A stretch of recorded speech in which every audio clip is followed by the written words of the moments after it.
Hello and welcome back inside the Parc Fermé for podcast number 817. Can it be that many? No, Todd, not now. Yes, this is Todd, a.k.a. Negative Camber. You know I've asked you here. You must convince the villagers that I'm harmless. That's exactly what I need you to do. Tonight, for your kind consideration, we're going to cover some news. Now, it probably is no surprise. It always seems like, and it's not that we're Delphic oracles, but it always seems like every time Grace and I do like a podcast on Monday night, like the very next day, whatever it is that we were talking about either blows up, comes true, whatever. It's so funny. So if you listened for the last couple of podcasts and you heard Grace on her Michael Andretti screed, then you'll be not surprised to find out that the day after Michael Andretti's in the news.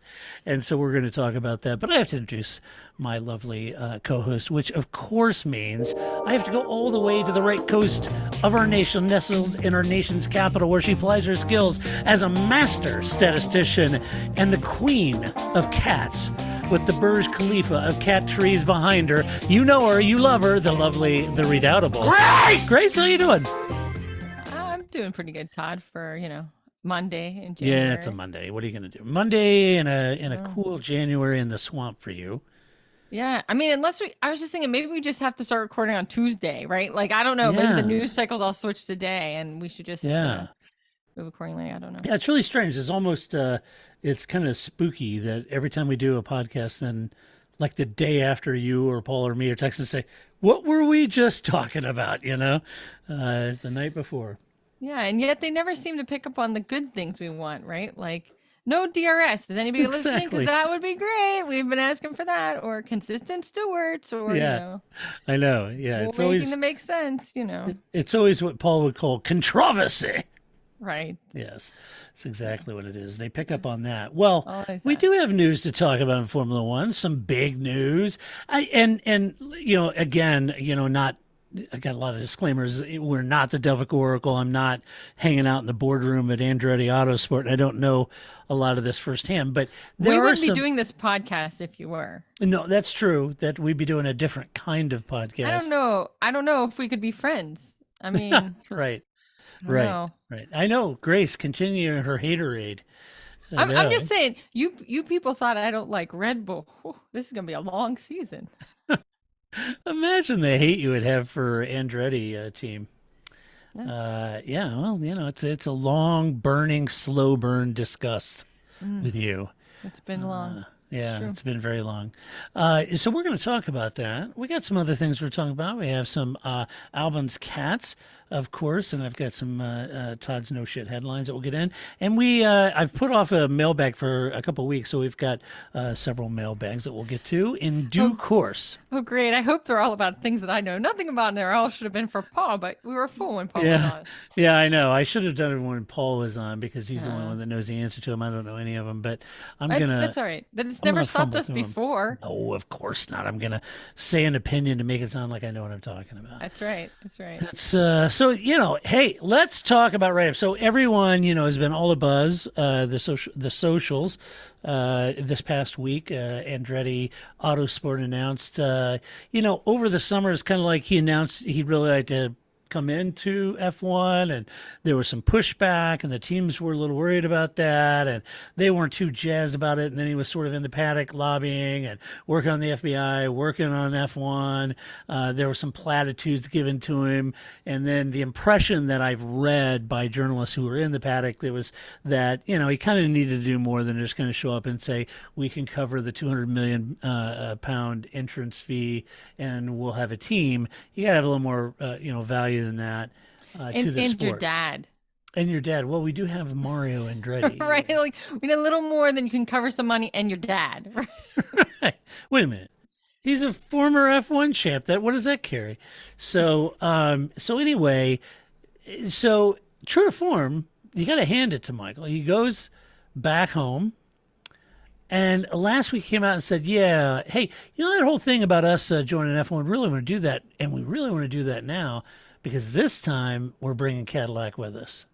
And Yes. that was a bit of a game changer, and that got everybody talking for the right reason. It's interesting, the timeline. Now, I'm not going to try to weave some grand conspiracy. I'm just going to tell you from the outside looking in, this is what it seems like to me.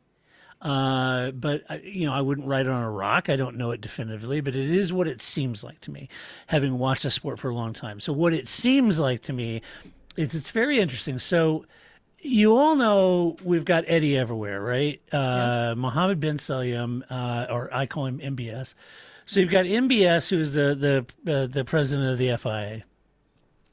Apart from my concerns and issues there, you have him coming out last week early on saying that the FIA are keen to find new teams who might be interested in joining F1. If it wasn't 24 hours, it was no more than 48 hours after that. Andretti comes out and announces that he's coming to town and he's bringing Cadillac with him. Yeah. Right? Right. And it's just like, oh, okay, well, gee, that wasn't planned or staged, but okay, whatever.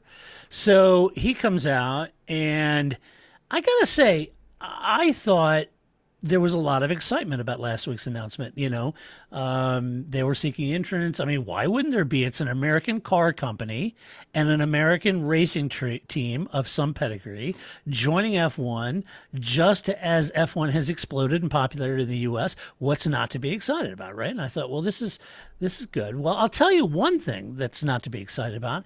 It's splitting the prize money 11 ways instead of 10 ways, right? Right, which is why the teams aren't very excited about this. Right. So they're not excited about it. But then it got curiouser and curiouser. So after that announcement, so first you have MBS saying, hey, bar's open, folks. We're looking for some new teams. And then Andretti comes out and says, oh, awesome. I'm glad you asked, because me and my friend Cadillac are interested in joining, right? And then, like, I don't know, another 24, 48 hours after, a couple days, whatever it is, MBS takes to social media and says that he's surprised at the sort of response. He said last week that the FIA were looking for an application from possible teams. Now, that's nothing new. The FIA have always had an eye on team applications and keeping the field replete with teams and possible teams. And also, I might add, watching for any stressed out departures of a team to make sure that they're protecting the grid. And that's historically been, it's historically been something done. So imagine Eddie's surprise when the news about Andretti and Cadillac was met with what he called adverse reactions. Now, it prompted him to send. Now, I say this, but I got to tell you, I didn't see a lot of adverse reactions on social media, and I didn't really even see team principals weighing in on anything about it. And I'm not a definitive answer. If there was and I just missed it, let me know. But it wasn't like I saw, oh my gosh, that's a terrible idea. I think most people were like, oh, super cool, Cadillac. And they were talking about Cadillac coming back. Are they going to make their own engines? They're going to buy an engine, right? All this stuff. But MBS released a tweet that said this, quote, "It is surprising that there has been some adverse reaction to Cadillac and Andretti news. The FIA has accepted the entries of smaller, successful organizations in recent years. We should be encouraging prospective F1 entries from global manufacturers like GM and thoroughbred racers like Andretti and others. Interest from teams in growth markets add diversity and broader F1 appeal, and broadens F1's appeal," end quote. I mean, come on. He used the term diversity. So what's not to, what's the hang up? I know, right, people? He's I ticking said boxes diversity. here. Now, to be honest, like I said, I didn't see any of this adverse reaction. I mean, and I'm wondering, Grace, if, there again, I'm not trying to be mean about MBS, but let's be honest, he's not a statesman. I think he may be a little outplayed in this role by the teams and everybody else in the Piranha Club. But I'm wondering if he didn't sort of just telegraph some internal adverse reactions that no one like us on the outside actually knew about. I mean, that could be, or he's just like he wrote the Mad Libs tweet, assumed there would be outrage, and then when there was an outrage, he went, "Oh, we'll just post it anyway," right? Like, like there really was. He's not responding to something; he's creating something, or he wants there to be something where there's nothing. I mean, even when Michael Andretti was schmoozing around him and Mario, it was still just like the most you got was sort of like Toto's, which was, well, we'll have to think about it. This isn't something we take lightly, which was neither a ringing endorsement nor a shut door. It was really kind of a neutral, like, we'll talk about it. We'll make a decision. Right. Nobody, I'm the only one that's out there, and I'm not the only person that's out there, but that's like, one of the Michael Andretti, get that guy out of here. I mean, I haven't heard, Christian Horner or Fred Vasseur or somebody being like, we hate that guy, get him out, not out loud. No, I haven't seen, and I kind of went back today and looked around a little bit early this morning to see what this adverse reaction. I mean, there's some fans that aren't big fans of Andretti or Cadillac or whatever. But what is and they've never paid attention to us. Yeah, but whatever. But I didn't really see a lot of that. But it was such an odd thing to come out and say, hey, we're looking for new partners. Andretti comes out and says, yeah, we're a possible new partner with Cadillac. And then a little bit later, he comes out and says, boy, I'm a little surprised of all the adverse reaction. And for the most part, I'm not seeing a lot of it. And if I'm Andretti and I'm thinking, well, there wasn't a lot of adverse, let's not make me look like an idiot by suggesting there really wasn't, right? He's just trying to create some drama and noise, right? Something some to clicks, talk about. Right. Correct. To make him, So this is a no shit headline, if you will. We're just a little early in the show. Yeah, we are a little early in the show, right, Grace? So, and I was thinking, now this is weird, but get this, it gets a little more strange because F1 themselves was a bit surprised by his comment, his tweet, and they had to make a quick public statement about the FIA's outrage for new teams.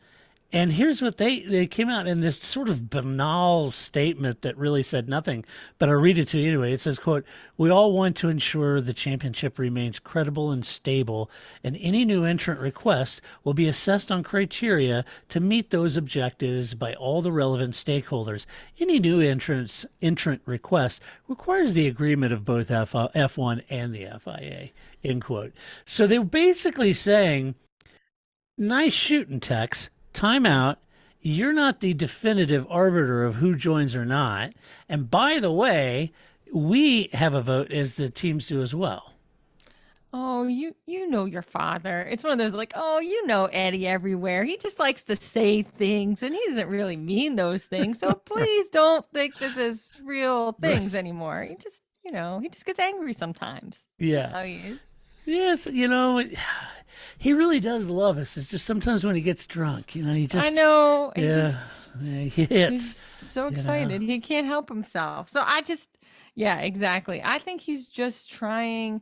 Maybe the most optimistic view is that he's just trying to keep people from dragging their feet, right? Like anytime you want something to happen, right? That could be that he's trying to he's pushing a little. Yeah, stick him a little bit to move faster, move forward, because he would like to get this done as soon as possible. So it could be something like that. Because sometimes, if your job is like, we're going to give you this new software, sometimes the best way not to get the new software is just keep dragging your feet about uploading the new software, right? And eventually you just hope they give up because you don't want to do the new software. You like the software you have.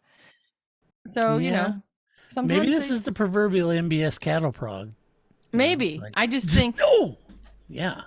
But usually you try to create some, friendship, some teams. Harmony? You know what I mean? Yeah. Or, you don't want to go out on a limb on your own. Even if you don't name people, you want to talk to hey, Christian, what do you think about Michael Andretti or something like that? So you have some fuel. You're not just out there hanging by yourself because they'll just hang you out to dry, right? So I just think if he is trying to move it along and get this taken care of before Michael Andretti or Cadillac get cold feet, because that could happen, or they move somewhere else, or more holes are found. I don't know, that he just wants him to sign. Could you imagine the Cadillac team at this point? So you're a Cadillac. You're part of their marketing and PR and brand team. And you've prepared a statement. You've got the comments about the joint statement that Andretti's interested in joining. It's a big announcement for you. It's a big investment for you and a big commitment, whether they build their own or badge it. Right. And so then you wait, and the agreed upon thing is that MBS is going to say, hey, we're looking for new teams. Then 24 hours later, you and Andretti, you guys send over the press release, send it to news outlets. We're ready to join. And then like a little later, out of nowhere, MBS is having some Prosecco or 4 or 5 and tweets out, oh, the adverse reaction. You're thinking, what the hell, man? There was an adverse reaction to Cadillac joining. Most of the reaction has been positive. It'd be great to see Cadillac in the series. And you're saying there's adverse reaction and stirring up a bunch of shit that may or may not be there, right? And so then there's that. And then you get Formula One coming out and basically slapping everyone and saying, hey, time out. This isn't just an FIA decision. F1 has a role in this too. Right. You know, and it's got to make sense for everybody. And if I'm Cadillac, I'm thinking, hey, can everybody, wait a minute, just everybody stop getting shot, right? So would everybody just stop for a minute? Take a deep breath. Take a deep breath and just take it for what it is. Michael and us, we'd like to join F1. We're making application. The $200 million entry fee, we got it covered. And we'd like to engage those talks and move forward. That's it. No big deal. You know, let's not create a bunch of controversy over it. So I was thinking, so what is going on? Is this a case of Andretti maybe already stepping on toes this past summer and pissing some of the teams off? What? Michael Andretti pissing people off? Oh my God. I'm shocked and surprised that would happen. Doesn't sound like him. Not at all. Not at all. Seems totally out of character. He's like the Alex Albon of human beings. I never would have thought such a thing would happen from him. You know, it's kind of interesting. So you had Michael sort of poking around last summer. MBS was all excited about it. And then after that, you've got Stefano, a.k.a. Stefano Domenicali, and Formula One literally hand-walking VW back into the series. Right. Right? So you've got Audi now buying Sauber or controlling interest in Sauber to be a full works team. You've got Porsche engaged at the time, with Red Bull as an engine partner, possibly. Now that fell through, but Porsche is still very much interested in being an engine provider. You've got both of them to enter F1. And I'm thinking, okay, so why is Cadillac not being embraced? It's the largest automaker in the U.S. And there's a few things I think we could consider. So bear with me on this, Grace. I could be way out in left field. I'll let you know. First of all, I'm sure you will. So first of all, is this really a Cadillac F1 program or a badging exercise? Because there is a difference, right? Yes. If it's a badging exercise, perhaps some teams would have a little bit of an issue with that. I'm not quite sure why. Look at Red Bull and their TOG engine from a year ago. Is the one-time $200 million entrant fee enough to actually offset the loss in revenue the existing teams will face when an 11th team comes in and hoovers up a portion of that prize money, right? Recall that Domenicali said that it isn't quantity of teams, it's teams that increase the value of F1, and he left it at that. And even at the time he said that last summer, I was thinking, what does that mean exactly? And increase the value by how exactly? If we're going to argue that Haas F1 has increased the value of F1, I'm going to argue maybe not. Right? No, but it's a great generic statement. It is a great generic statement in how you pour cold water on Andretti's interest, right? Yeah. And so, okay, if that was his answer back then, it's kind of like telling Andretti, look, just you and your dad and a team and a chassis is not going to be enough, dude. You're going to have to bring some value. That's a little bit more than what Peter Windsor tried to bring, right? He had a toaster. Right? Yeah. And a nose cone. Right? And it takes a lot to make a toaster and a nose cone. It'd be even cooler if that nose cone made toast. but sadly it didn't. Or had a picture of Jim Clark on it. That'd be perfect for because Peter and I were big fans of Jim Clark. But that was his only other asset. So that was it. So Domenicali said that, and I thought at the time, well, like what, Stefano? I mean, it's Andretti. He's going to bring his racing operation, his investment. He's going to cover the entrance fee. He'll buy an engine supply, and whether that's Honda or Renault or, your guess is as good as anyone. And so they could come in and be a going concern. We're not talking about a small racing operation here.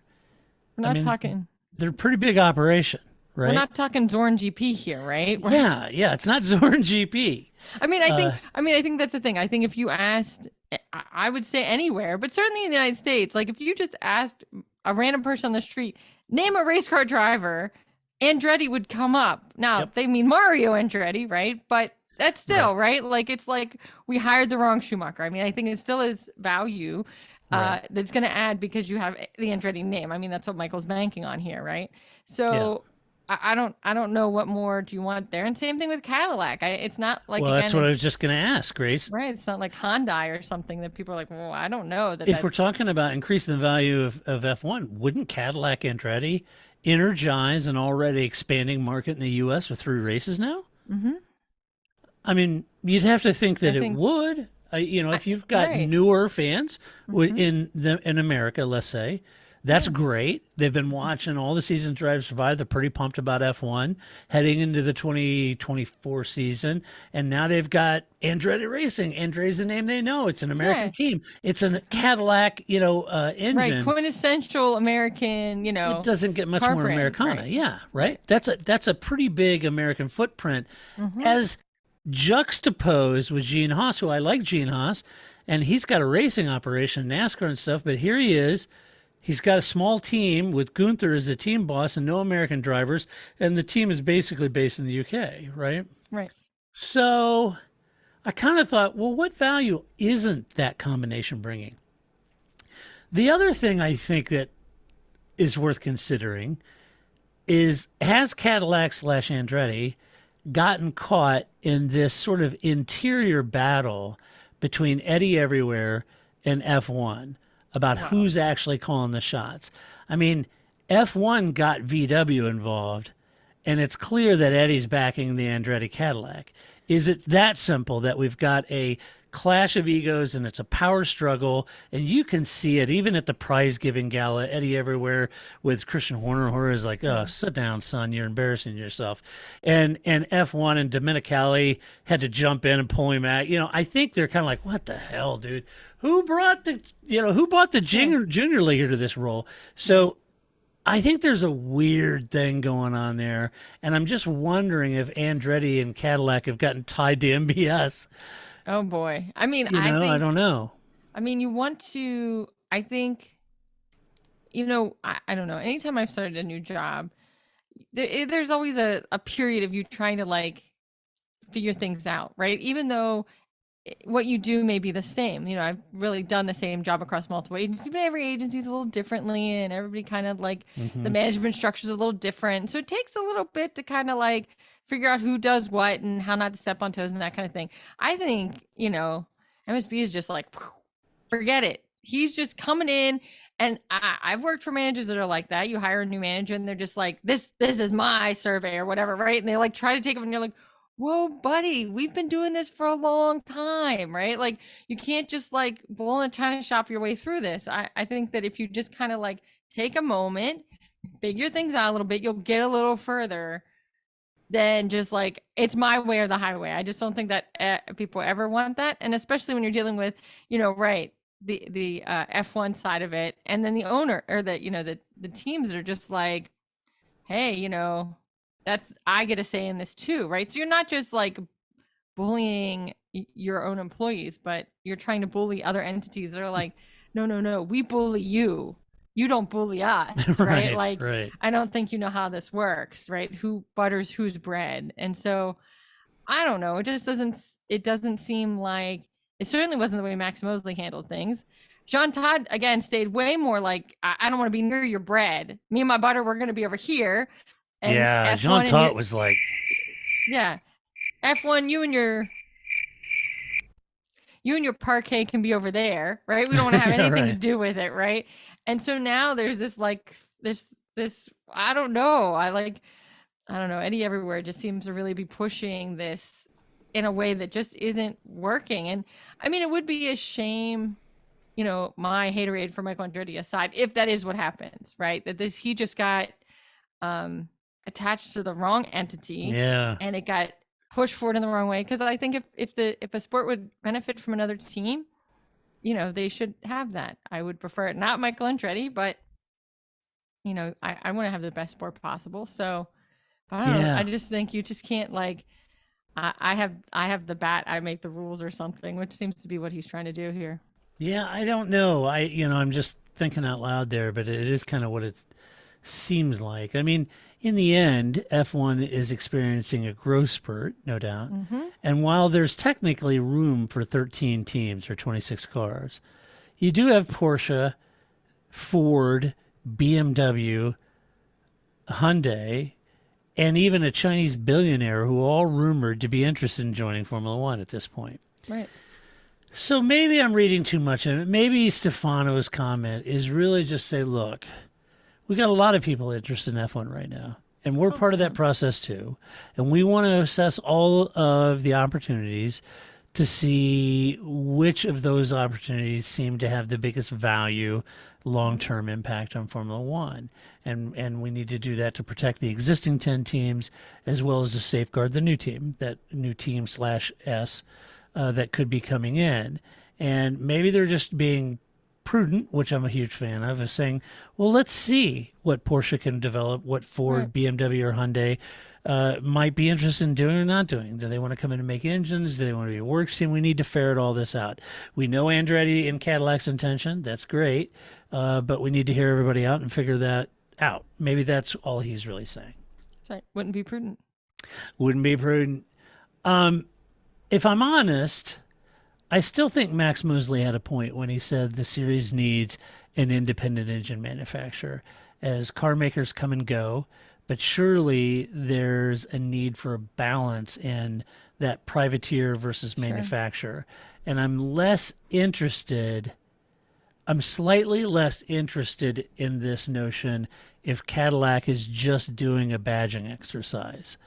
I would be more excited about it if they were doing a full Andretti Cadillac with a Cadillac F1 engine, that kind of thing. I think so. I think that's absolutely. I mean, I don't think anybody's really interested in a badging exercise.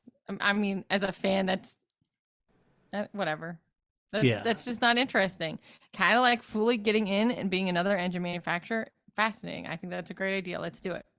Yeah. Yeah, I think F1, the FIA, and the teams, they all need to agree on what new teams represent and the impact they will have on the sport or the series and what the series needs. I mean, more car makers or more privateers with a few independent engine manufacturers, maybe, or none of the above. I mean, they have to figure this out. I think we'd like more private. I mean, I don't disagree. I think we do need more privateers, but I would also like $1 million, right? Like, I don't, you know what I mean? Like, I don't know where they're coming from. Same thing with independent engine manufacturers. Those days are behind us. I don't know where they would come from or how they would compete. Yeah, if there's a cost cap, say like if you could get a company like Mechachrome or Cosworth or somebody to make a Formula One engine for privateers, I think you could lure in more Haas's, more Williams, more privateers like that. I mean, Red Bull is a privateer, and they're massive, and they've won multiple championships, and they're technically a privateer. However, now they're all in because the Renault debacle, they're all in, and Honda debacle, where Honda said a year ago, yeah, we're out of the sport. We're going to go and build electric cars. I think that makes the most sense for us. And so they were going to do that. And I think Red Bull said, you know what, screw this. We're just going to make our own engine. And so they're all in on that. But they were a privateer that has the money to do that. Other privateers don't, right? And so I do think that would make sense. However, all that being said, let's talk about what Cadillac's plans are. All right. Well, that's good. They have a plan. It's a good place to Well, start. yeah, it is a good place to start. And I feel like, this is worth sort of unpacking from what I've read, because initially when that press release came out, it was relatively vague. There was some interesting wording in it that would give one hope. But there was some interesting wording. There's been speculation about what exactly Cadillac might do for an engine in the Andretti chassis. And most believe it will be a badging exercise to start with, and most likely Renault, since Laurent Rossi at Renault said that he had spoken to Andretti previously, and Renault is one of the few teams that supported Andretti's entrance into Formula One. Well, of course they would, because if they're selling engines to him, yes, yeah, Andretti would be great for the sport. Please, I think that's a great idea. Yeah. Right. Right. So if we were, a manufacturing selling Grace engines, and somebody wanted to come into the sport and they were going to buy our Grace engines, okay, yeah, we're all for it, right? Some believe that there was a case made, well, why wouldn't they do a tie-up with Honda? That may make sense, because Honda said they're interested in coming back, and maybe they could tie up with Honda to get the electric portion of the engine developed from Honda, while the ICE is developed by Cadillac, maybe. But I'm not sure, because Honda did make application to join the series, and the way that wording is, it could be either as a supplier or a works team, I suppose, in 2026. So there is that lingering question around any potential tie-up with Honda. Would that make sense for Honda? And then keep in mind that technically it's kind of a Honda in the back of that Red Bull. Right. And if Honda's interested in coming back, are they going to really lean on Red Bull to get the team back together? I don't know. Or are they just going to, do their own thing because Red Bull's going to full bore make their own engine? I would be very surprised if it was Honda.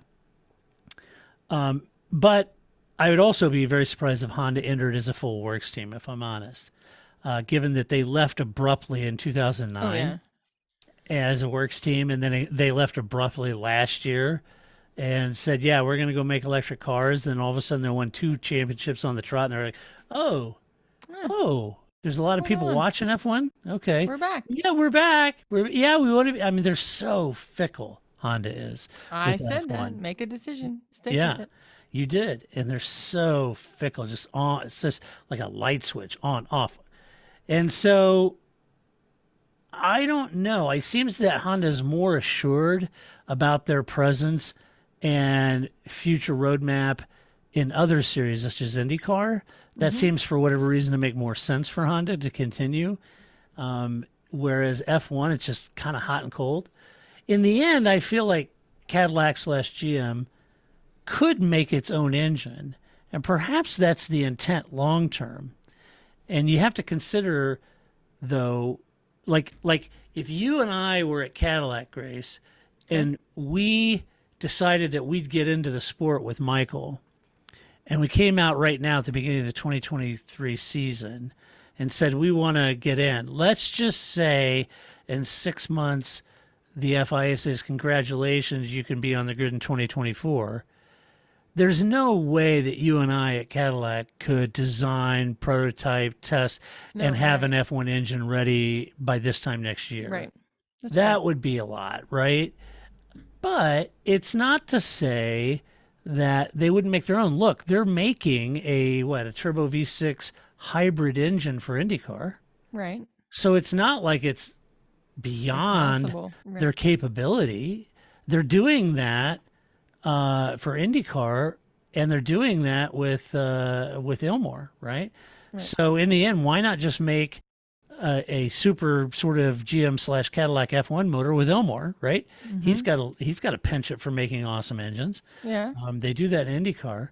But yeah, I think it would be difficult to get the project started, the resources needed to get that done in a year. They just need to they would have to commit hundreds of millions of dollars needed to get that project off the ground. And I don't know if GM has an appetite for that. I'm not sure. Or would it be really easier just to badge it, buy it from Renault? I mean, I think of course it's going to be easier to badge it. I just don't think that's not what I want to happen. But yeah, if you're a GM, why isn't that's exactly? I mean, you get all the cachet without all the work, right? Like who wouldn't? That would be like, I don't know, marrying into a rich family or something, like, oh, I just showed up and got married and look at all this money I got, right? Like, I mean, that would be easier than having to perhaps work for it, I guess. But if you and I were on the board at Andretti and we were sitting around with Michael and his dad and we're talking about this, Yeah. I think I could make a compelling say, look, let's make application. If we get on the grid in 2024, we buy an engine from Renault, we run that for 2 years, give Cadillac 2 years time of looking at that engine, Right, figured out. figuring out how it works, and then developing a new engine under the new regulations for 2026. So that makes sense. Right. It's kind of like, didn't Toro Rosso have to do that? Like they had like, you get so many years before you have to be a constructor. Yeah. Right. So I guess that's kind of what we're saying, or, it's the same idea that like, we give you a little grace period where you can have more parts that aren't made by you, Right. or you can use somebody else's engine and call it yours. But we expect that in 2 years, X number of time, it's all yours. You're a full constructor. You're not borrowing all this stuff from other people. But we get it that, if I tell you tomorrow you're in a year, that's not enough time. And yet, we can all have to run this business. And so there has to be a push point. There has to be something that gives. And so something that gives is kind of, there's a facade there in the first couple of years, right? Yeah. And then if it sticks and everybody's happy, I mean, I think that's the other thing too. It kind of is like it's a test period for everybody, right? Cadillac, if you're into this for 2 years and you find out, your Honda, you find out, oh, I really don't want to do this. I really want to go do some other thing. What was I thinking? Then you have an out clause. If Andretti's like, this is, you guys suck. You're just as bad as I thought you were going to be. I'm out. It kind of gives you a little space to kind of work with it, because once you're on the grid, somebody will buy your team. Yeah. And it's the getting on the grid that's the hard part. It's not the building a team once you're in. So that would be my focus. I think absolutely, if I was Michael Andretti, it's just get in there, get our box on the field, and and then we'll just figure the other things out, because that's the big leap. Yeah. And we'll just badge, we'll just gather all the parts that have fallen off of people's trucks and we'll glue them all together and we'll call it our car, and it'll be fine. Right. But somebody will kick in some cash. I like it. Okay, so that's what we think about. Hey, let us know what you guys think. About the whole intro, because there's a lot of different articles, a lot of different really good opinion pieces on it. Let us know what you kind of feel could be going on, might be going on, or what you think about Cadillac joining, those kind of things. All right, hey, this is the next piece. So, Grace, we've been podcasting for 15 years. Yeah. Something like that. We did podcasts for 15 years. So we've podcasted through the entirety of Lewis's career. It's true. We saw him come up in 2007. And so there was a BBC show called We Are England. And on that show, Lewis was asked about his greatest obstacles to his career. And he said this, I thought it was an interesting comment. He said, quote, "Your dad or your parents are going to be there for the right reasons, the purest reasons from the get-go. And when there's no success, they are the ones who will be there. Most often you hire a manager, but they will not be there unless you're doing the business," end quote. So it was an interesting comment, and there's some people talking about that. And I thought, so I was thinking about it, and I read that, and I thought, that's kind of an interesting comment, having watched the entirety of his career. And it's interesting, given that he fired his dad as his manager back in 2010. And that was a really tough time. You remember that? That was pretty Oh yeah. difficult. And there was a lot of talk about that. You know, a lot of people praising Lewis for that. Um, and there was a lot going on back then with his new fame and fortune, if you will. Mm-hmm. And his dad, I think, was equally caught up in it as well as Lewis. Oh yeah. Mm-hmm. Um, you know, the difference is Lewis was coming at this as a very wide-eyed young lad, and his father, um, you know, while there every minute for Lewis, was new to the whole entire race driver manager Mm-hmm. role himself, right? And I remember Anthony, his father, saying at the time when they parted companies, he said, when, quote, when he said he no longer wanted me as a manager, it came completely out of the blue because we hadn't fallen out. I didn't get angry, but I didn't deal with it very well. I'd been at his side from his first remote control race car when he was 5. Every week, week in, week out, I'd put my life into it. The day was a life-changing experience, end quote. So, and you could see, you know, where that would be the Right. case. I'll be honest, at the time, though, I felt Lewis absolutely needed to get out from under that too. He needed a professional. You and I said that at the Mm-hmm. time, right? And Yeah, I and think that's and there was a lot of people that maybe gave him a shtick, you know, a bunch of stick, you know, dumping on his dad and all that kind of stuff. But you and I were following this nonsense of what was going on at the mm-hmm. time, and you and I very much believed getting out and hiring a professional manager Right. was the Mm-hmm. right move because up until that point, yeah, the whole Turkish opera nonsense, you know, his Right. dad crashing that lone Porsche into a playground of all places. Yeah. I think they both got so caught up in the bright lights of fame and fortune. And Lewis, to his credit, Lewis did a incredibly difficult thing and a wise thing, and he chose to hire a management company and try to navigate it himself. And I think that was the best choice he made in his career.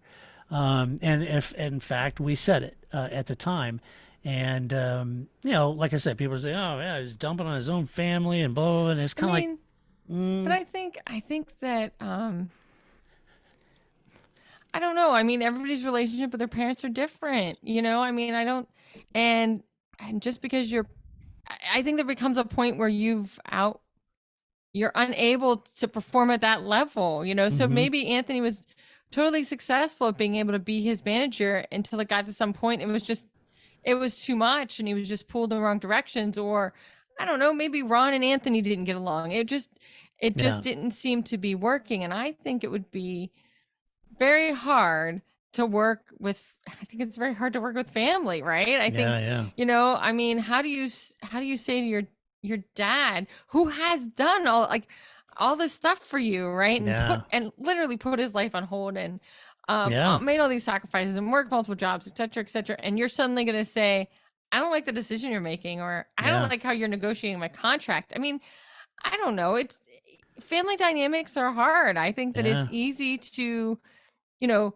be out in the world and be an adult and make decisions, and then you're back with your family, and it's like you're 12 all over again, and you're like, yeah, I think I just saved a life yesterday, but you all think I'm an idiot, right? Like, yeah, so yeah, I think that because in your family that dynamic is always there, even no matter what you've accomplished. You could win the no I think in my family I could win the Nobel Prize, and they'd still be like, yeah, whatever, it wouldn't matter. And in some ways that's great, that's grounding, right? It keeps your head from getting too big. But I think it also is very complicated because they never see you as anything but that, like, who you were when you were 12 is still who yeah, you are right. in your 40s, right? So I just think as he got more successful, I think I can't imagine that's not overwhelming. I feel at my age that kind of success would be overwhelming, let alone at, Yeah, in your sure. 20s, right? How overwhelming is all of that all of a sudden? And that you really just needed a professional to kind of help navigate that. Now, I don't think it didn't seem at the time, it doesn't seem now in retrospect that he handled it very well with his dad. But again, that's family dynamics, right? Yeah, yeah, You'd want to be able to say, I think we've all been in a position where we've had to either break up with somebody or fire somebody, or you always try to make it as like easy of a terrible situation as possible, but ultimately it is about you. It's not about me. I want to fire you, right? I don't want to Yeah. date you anymore. So I think that how he navigated it, maybe that was the best they had. They always kind of had a tumultuous relationship. I think, we kind of talk about Max Verstappen and Jos Verstappen, right? Like that doesn't seem, not that I'm a part of his family, but that doesn't seem to be like, Carlos Sainz and his dad, right? Like they Right. don't seem to have that kind of relationship. And so, and how that looks. And so I think it could have been handled better in hindsight, but I still think it was the right decision. I just don't think Anthony was able to serve him as the best way possible. Yeah. But, just kicking him out of your life probably wasn't great either. Yeah, because, I think Lewis really got ensnared in all the fame trap too, with the high-profile girlfriends and all the hangers-ons. And, he's a young guy trying to figure out who he was. And at some level, he still is. I mean, as we all are, right? Regardless of the age. So I think it was a pretty difficult time if you kind of dissect that and connect those dots. I mean, and to your point that I think is sort of corroborated, after Lewis parted ways with his dad kind of reckoned that he was an F1 driver manager. And so then he ends up taking on Paul DiResta, and then Paul feels like he got totally screwed on that deal and filed a lawsuit against Anthony. So, that Anthony was sort of out of his league on that sense. So, and I'm sure, I think Anthony is a very strong personality, very strong opinion of what should be done. I'm sure he's navigated his son's entire career since he was 5. So I'm sure he feels like he has a lot of weight in that decision making, but that was a very difficult thing. Now, the upside of that is, in recent years, I've seen more of Anthony at the track, and it does seem like they've worked hard on the relationship, with Lewis posting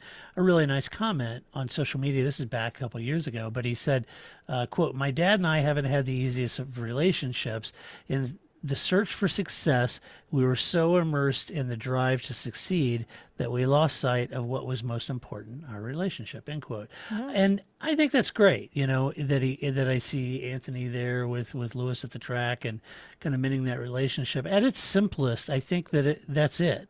They both lost sight of what matters most, and it's great to see them back together. And especially, my father passed away several years ago, and not having a father, what I wouldn't give to watch just one more race with my dad, right? And you can't marginalize that time, and it's good to see Lewis and Anthony spending a lot more time together and enjoying each other's company. But anyway, I thought it was an interesting story because you and I followed the whole thing.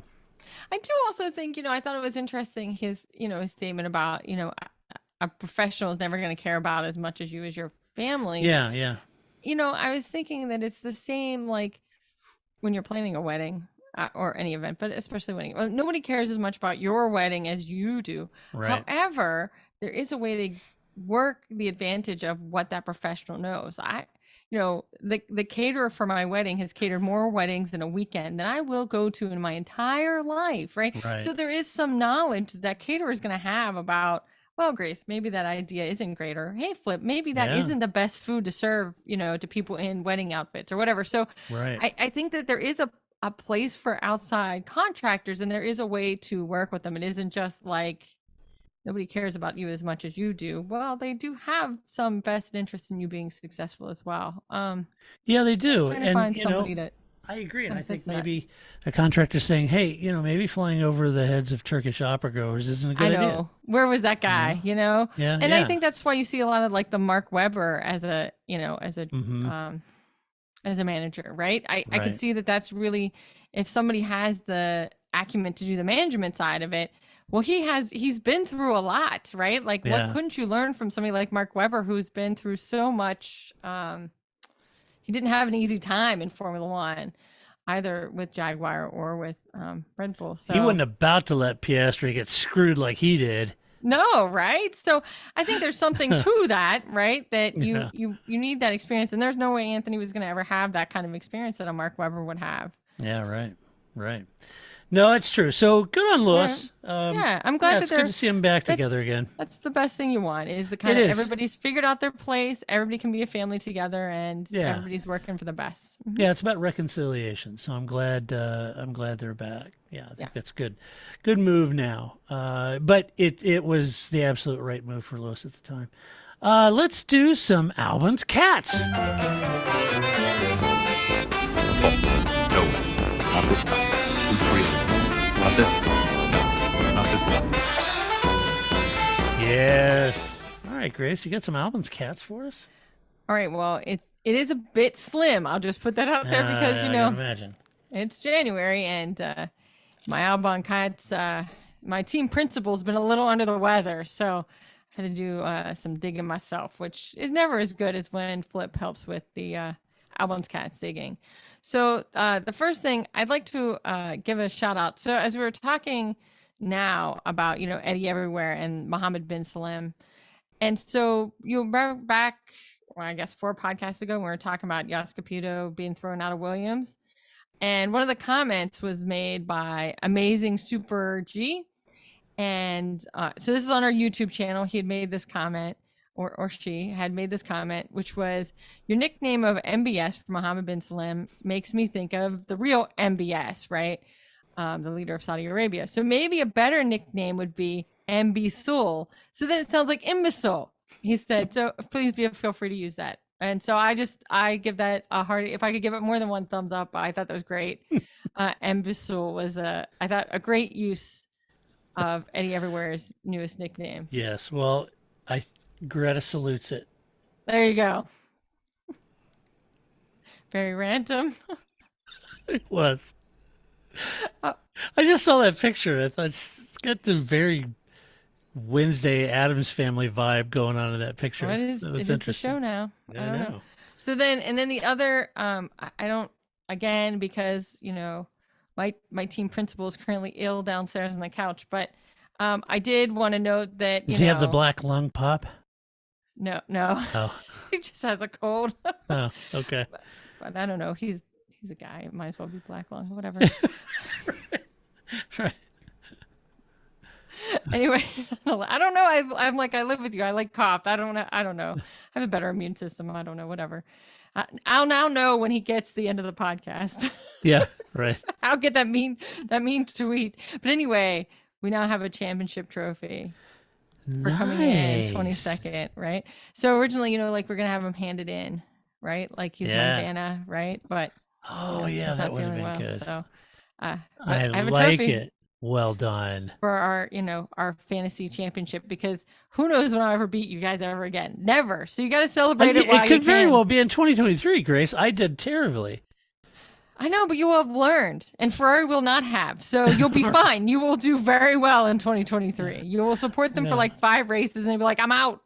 I can't wait." How did I go from the podium 2 years ago to almost dead? It was terrible. I know, I was terrible. I'm usually really bad at it, so I don't even have the excuse that Paula does. Oh, I totally forgot about a couple of races and didn't make my picks.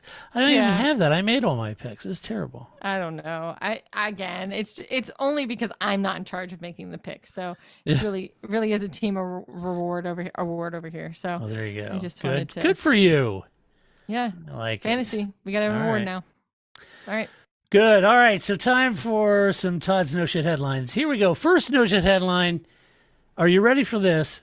I'm ready. Quote, Daniel Ricciardo reveals burnout and is glad, quote, glad that he was not offered an F1 position in 2023. I don't think that's Really? I don't think that's true. I mean, I think burnout is true, but glad he wasn't offered, I don't think that's true. Yeah, he's glad he'd have taken a seat in a heartbeat. Somebody. Oh yeah, heck yeah. It's like, oh, I'm burned out. I don't want your $1 million. That seems a little sour grapes to me. I just don't know how I'll spend it. Keep it for yourself. Yeah, Yeah, right. I'm just not ready right now. Get back to me in 12 months. No, it could be I think it is fair to make hay while the sun shines. It is fair to say, hey, I don't have a ride this season. I'm a test driver. Mm-hmm. I'm going to do everything I can to get back on the grid, or I'm going to tear myself apart and put myself back together and be a better driver. I'm going to use this as a moment for self-improvement. I think that is really what he's trying to say, I hope, just based on this headline. But the idea that I'm glad I don't have a seat is crap. Yeah. But you can take advantage of not having a seat and use that to your advantage to be better for 24. Right. All right. The next headline is, quote, Lewis Hamilton goes on an 11-kilometer run in Antarctica and jogs past penguins and seals in freezing conditions on his birthday. Good Lord, could you get any more information in that headline?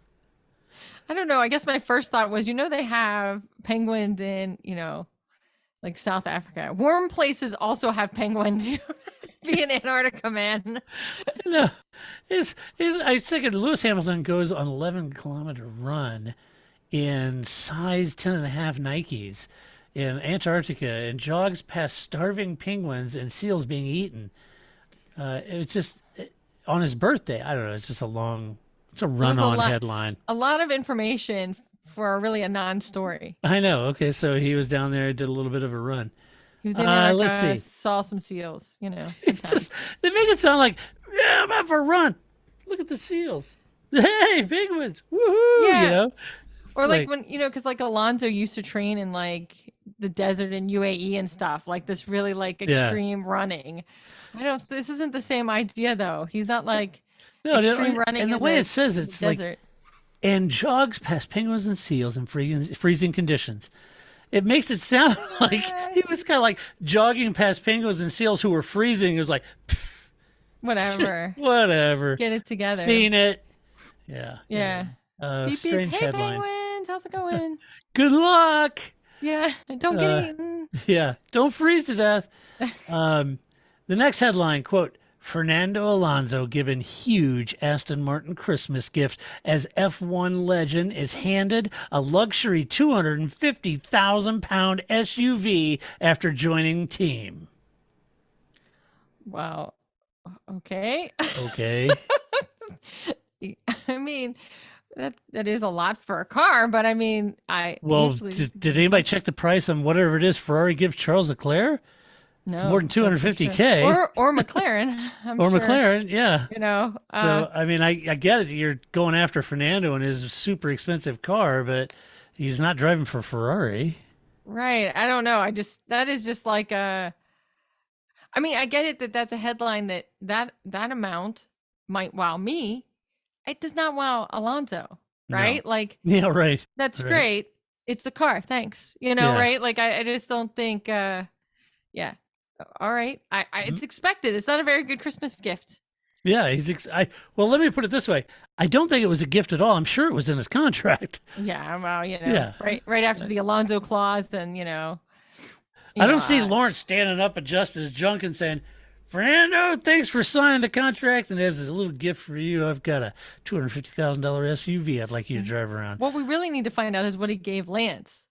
Yeah, right. Did Lance get a 250K? What did Lance get? Or did he get a small Aston Martin? Yeah, I don't know. He just got a little baby scooter. Maybe.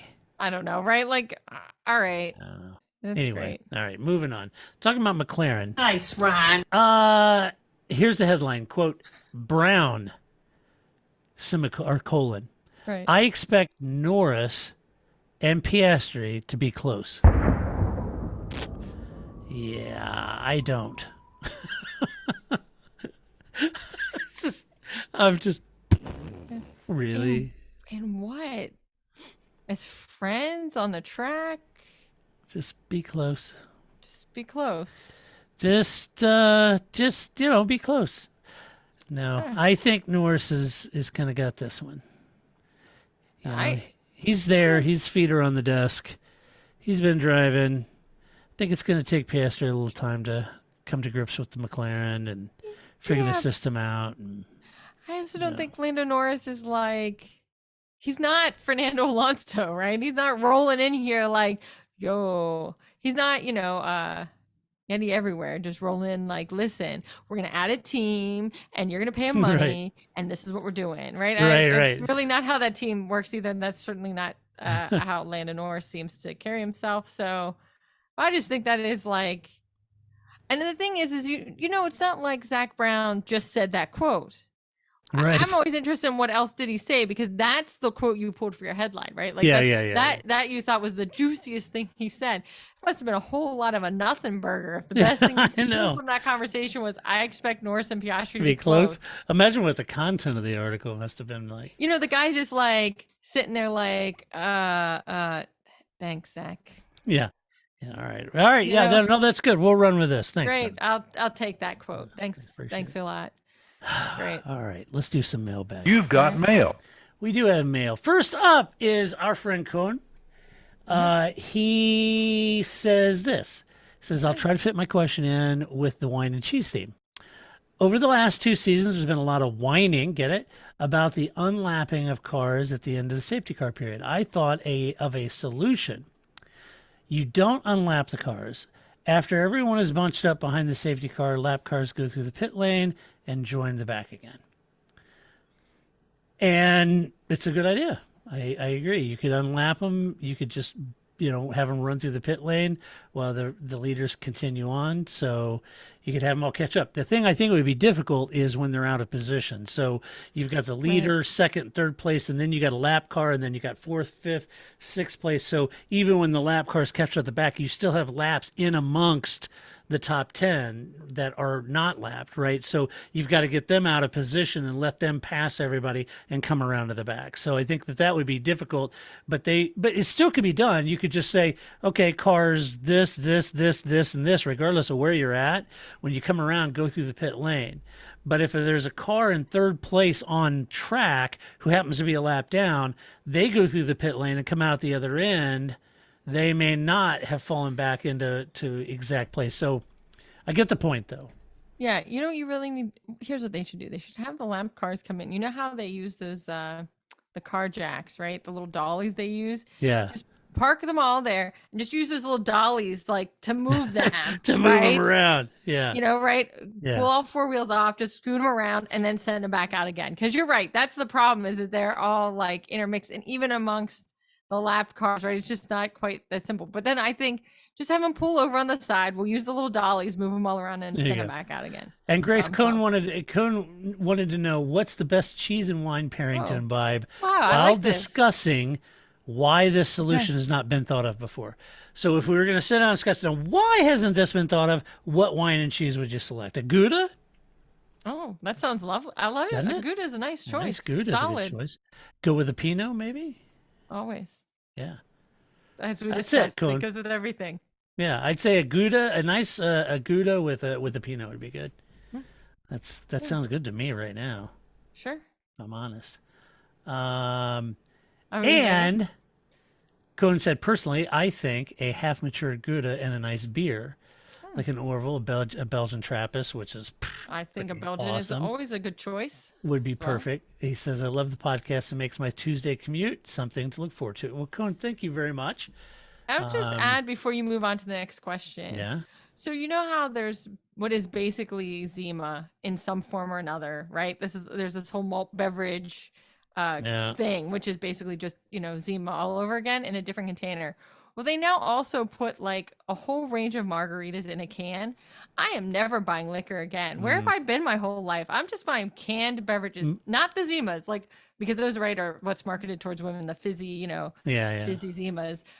But I just, over Christmas with my family, I purchased cans of, margarita. I'm like, this is great. I am never blending another margarita again in my entire life.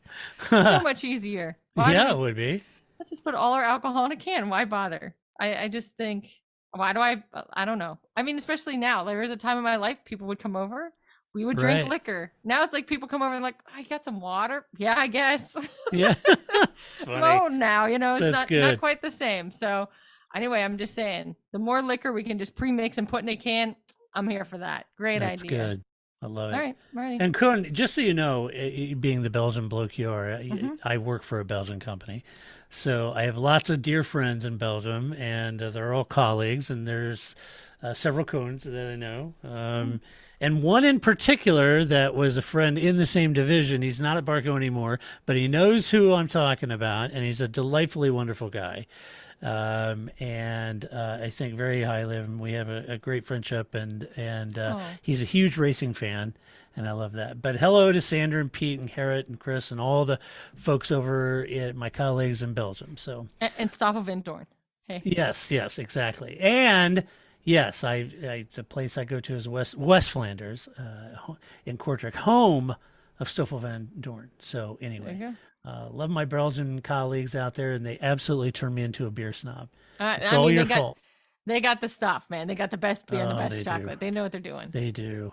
Yeah, they really do. Absolutely. All right, Kevin asks, "Hi, gang, longtime listener. Thanks for keeping it going. In the off season, here we started watching F2 and F1 app to see how Logan Sargent did since Oh. he got an F1 ride. That's We the found kind it- of research I should be doing, and yet Isn't I have that not. smart? That's a really good idea, It's actually. a great idea, Kevin. I should be sitting here with my happy butt watching F2. But No, last week when when Paul was like, people aren't going to watch, Americans aren't going to watch just because Williams has Logan Sargent. I'm like, I didn't even know who Logan Sargent was until he became signed with Williams. I need to be doing this research. there you go.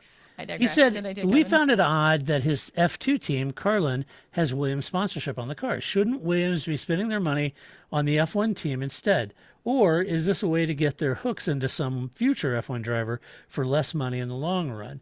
What's the deal? Thanks and happy holidays, Kevin, California." Thanks, Kevin. I think your second part of that is spot Yeah, on. So I the think it's the second sponsorship part. is probably not a ton of money, but the access you would have to young, talented drivers is probably something that Williams wanted to continue under Doralton Capital. And I'm assuming they're thinking, well, we need to keep that flow of steady, talented drivers. And a lot of and you might also, you could go back in the off season here and kind of Google around on some drivers that were picked up by major teams from smaller teams. So let's say that they get Logan Sargent and he's the bomb, right? I mean, the absolute bomb, right? Let's say that's the case. Then all of a sudden you could get a McLaren, a Mercedes, a Renault, or an Alpine, an Aston, or somebody who really would like to have him and would pay Williams a serious amount of cash to let him out of his contract or let him drive for them, right? So you can sell your drivers in that term. It's a very, rudimentary, terrible way of explaining it, but it is, you got to compensate the team that you're trying to poach the driver from if there's a contract, right? Yeah. So, and you get them young and you get those contracts, those, smart, wily veterans like Lewis and Fernando and Max and those guys that have been around a bit. Sergio, they've seen the contract loopholes and all the gotchas and all that before. These young drivers may not be scrutinizing that as much, but and then again, they may if they have really good management. But anyway, no, it's a great point. I think they do that to keep their finger on the pulse of up and coming drivers that can move into the Williams program. Yeah, right. And it's like sending your drivers to IndyCar, right? You Yeah. get them some seat time, not Or in Indy their Lights. seat. Yeah. I agree. Miles asks, "Really enjoyed the wine and cheese episode." Well, thank you, Miles. I hope did too. everyone else did. We had a good time doing that. It was fun. And I know we didn't talk about F1 a lot, but a lot of, there were several of you who said, hey, it was good to kind of get to know your personalities beyond just F1. So that was good. He said it was nice to get a peek behind the curtain of your friendship. While the next pod is looking at resolutions for 2023, can you include a couple for 2026? It sounds like they are changing some of the rules, car dimensions and weight, on top of the engine regulations. What else would you like to see happen in the next iteration of the series? Miles, simple answer. No DRS. Oh, I just want some success from McLaren. Oh, That's what we're working towards, right? Nice, Ron. That's yeah. I'm not not hopeful for Ferrari. Well, I want to be nice, but I don't know, Grace. All right, I'm saying because McLaren, right, especially, I mean, specifically, right, you always want your team to do well in the next iteration, but McLaren's doing a lot, they're building their new wind tunnel, they're doing all this stuff. Yeah. Well, here's a to work towards resolution for 2026. Red Bull has absolutely, positively got to nail that new engine they're making. Oh, yeah, that's a If good they don't point. get that right, they are in serious trouble. Right? So that has got to be spot on because they're up against some of the giants: Mercedes, Ferrari, Renault. Those are big names in engine manufacturers, and Audi.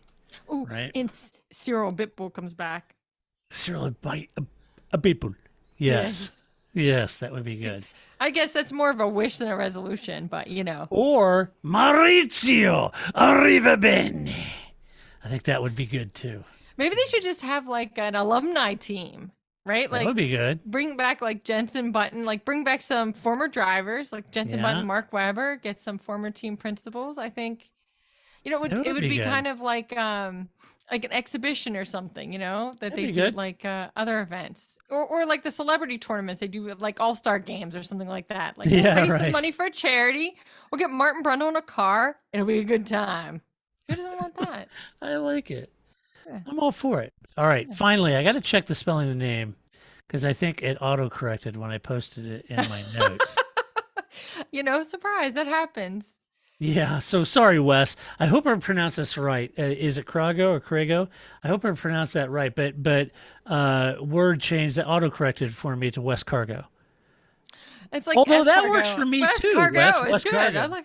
That's a cool name how, too. That's how nicknames are born. West I Cargo. mean, I like your name better, but I'm sure Yeah, I'm butchering it. I don't know if it's Crago or Crago, but I like it. I Either don't know. way. You have Anyway. options. You have options. So Wes. Wes is being very kind. He said, Mr. Camber, I am really missing the Parc Fermé stories. Oh, I'm missing them so Yeah. much that I felt motivated to sign up as a patron support before making this request, not to place any pressure or anything. So, Wes, thank you so much. I really like doing those. They do take a lot of time to do, and I wanted to do like 2 or 3 more and then release those as a series.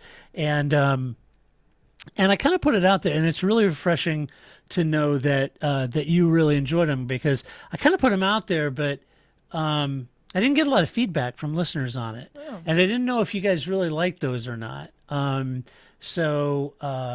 if you did, Wes, then yeah, I was a couple weeks ago. I was working on. I kind of have a couple storylines that I'm continuing when I have time. I kind of do some more research and add some narrative and build some story around it. But anyway, they are fun to do. They're a lot of work and I enjoy doing them, but I don't want to spend all that time because, like I said, I got a day job and all of this. I don't want to spend a lot of time if nobody really enjoys them or likes them that much or listens to them much. So that's great to know that you do. And I'll work on putting some more together. So, and if you don't know what Wes is talking about, if you go to our website, I did a special series podcast. They're shorter; they're like 15 minutes long, and they're called TPF Stories. And if you scroll down on our website, you'll see a section that says TPF Stories, and you'll see all 4 of them there. And the whole angle of it is just taking a second glance at the history of motorsport. And I pick out just things that to me are interesting about sport, like about F1 in particular, some interesting tie-ins and narratives and stories. So anyway, if you haven't listened to those, go listen to them and let me know what you think of them. And if you have listened to them, if you like them, let me know. But Wes, I appreciate it. I'll try to redouble my efforts now that you're a Patreon supporter, and I'll try to work up another series. But thanks for listening to those, and thanks for the kind words. I appreciate it. Grace has never listened to them, but I wouldn't expect her to. She didn't listen to our podcast. I do sometimes. Flip listens to them. Well, good for Flip, and that's why I like Flip. Unlike he's like you or Paul or I, we don't listen to our own podcasts, and thank God Flip's out there going, oh hey, no, Yes. wait a minute. Yes, he's right there to tell me that I said piggy tail instead of piggyback last episode. But there was something else that I really messed up. That's just because that's because he loves you. You're his wife, and he wants you to. Yeah, so come he keeps across. telling me multiple times. He said, "Oh, I'd like to piggy tail on that." I'm like, I get it. Oh, I don't now know he's what rubbing I'm it talking about. No, I mean, he knows. He understands that my theory is if I say something and you understood what I meant, it's a success. Yeah, Yes, right. the words I said, Right. you shouldn't have been able to figure out what I did, but yet Right. you did, and we all got to the same place at the same time. Yeah, Therefore, that's it right. counts. It Clear counts. communicator. We communicated even over the hurdle. I don't know. I get like names wrong. I didn't know where, Nick DeVries was from. It's It fine. happens, Again, it is who I am in life, and it happens at work, and people go, "Did you mean that?" And I go, "No, of course I didn't. Why would I have said that? What was I thinking?" So I don't know. Right? But yeah, Piggytail was one like that just became all week. So he does listen. Yeah. Even if I don't. So I guess good for him. that counts for a win for the household. We Yes, listen. yeah, because nobody in my house listens to it. And my daughter's like, oh, my wife, nobody listens to it. They all know I've been podcasting for 15 years and writing about Formula One for 17 years, and they don't, whatever. Well, They're so doing their thing, and I'm over here doing mine. Anyway, all right, so that does it for this week. That's what we think about it. Let's know what you think. You can do that by going over to theparcfermé.com. Share your opinion. Just do it with decorum and civility. If you like this podcast, go over to iTunes or Spreaker. Give us a rating on your favorite podcast catcher, and give us some love. We'd appreciate it. Spread the word. So we, everybody's growing over Drive Survive. We could use some growth. So go do that. And speaking of growth, see, my dog is a little upset about it. That's right, Buckley. You tell him, bud. And also, thank you to our Patreon supporters. We could not and would not do this podcast without you. So until next week, when we come back to do it all over again, who knows? It might be about Michael Andretti. It may not. But until that time, this is Todd, a.k.a. Negative Camber, saying so long, Grace. See you next week. That's it, man. Game over, man. It's game over.